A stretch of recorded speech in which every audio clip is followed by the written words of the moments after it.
Δεν ήταν άλλη η αγάπη μας. Έφευγε, ξαναγύριζε και μας έφερνε ένα χαμηλωμένο βλέφαρο πολύ μακρινό, ένα χαμόγελο μαρμαρωμένο, χαμένο μέσα στο πρωινό χορτάρι, ένα παράξενο κοχύλι που δοκίμαζε να το εξηγήσει επίμονη ψυχή μας. Η αγάπη μας δεν ήταν άλλη, ψηλαφούσε σιγά μέσα στα πράγματα που μας τριγύριζαν, να εξηγήσει γιατί δεν θέλουμε να πεθάνουμε με τόσο πάθος.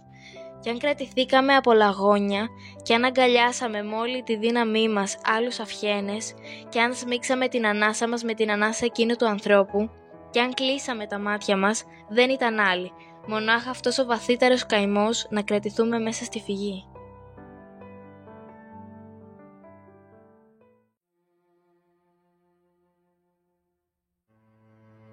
Ήμασταν χαρούμενοι όλο εκείνο το πρωί. Θεέ μου, πόσο χαρούμενοι. Πρώτα γυάλιζαν οι πέτρες, τα φύλλα και τα λουλούδια. Έπειτα ο ήλιος. Ένας μεγάλος ήλιος, όλο αγκάθια, μα τόσο ψηλά στον ουρανό. Μια νύμφη μάζευε τις έννοιες μας και τις κρεμνούσε στα δέντρα. Ένα δάσος από δέντρα του Ιούδα. Ερωτηδείς και σάτυροι παίζαν και τραγουδούσαν και έβλεπες ρόδινα μέλη μέσα στις μαύρες δάφνες, σάρκες μικρών παιδιών. Ήμασταν χαρούμενοι όλο το πρωί. Η Άβυσσος, κλειστό πηγάδι, όπου χτυπούσε το τρυφερό πόδι ενός ανήλικου φαύνου. Θυμάσαι το γέλιο του, πόσο χαρούμενοι. Έπειτα σύννεφα, βροχή και το νοτισμένο χώμα.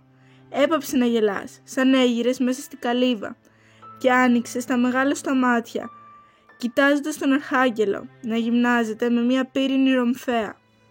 Ανεξήγητο είπες, ανεξήγητο. Δεν καταλαβαίνω τους ανθρώπους. Όσο και να παίζουν με τα χρώματα, είναι όλοι τους μαύροι.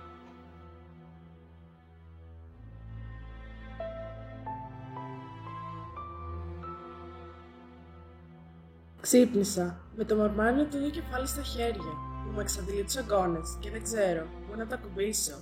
Έπεφτε στο όνειρο καθώς έβγαινε από το όνειρο. Έτσι ενώθηκε η ζωή μας και θα είναι πολύ δύσκολο να ξαναχωρήσει. Κοιτάζω τα μάτια, μήτε ανοιχτά, μήτε κλειστά. Μιλώ στο στόμα που όλα γυρεύει να μιλήσει. Κρατώ τα μάγουλα που ξεπέρασαν το δέρμα.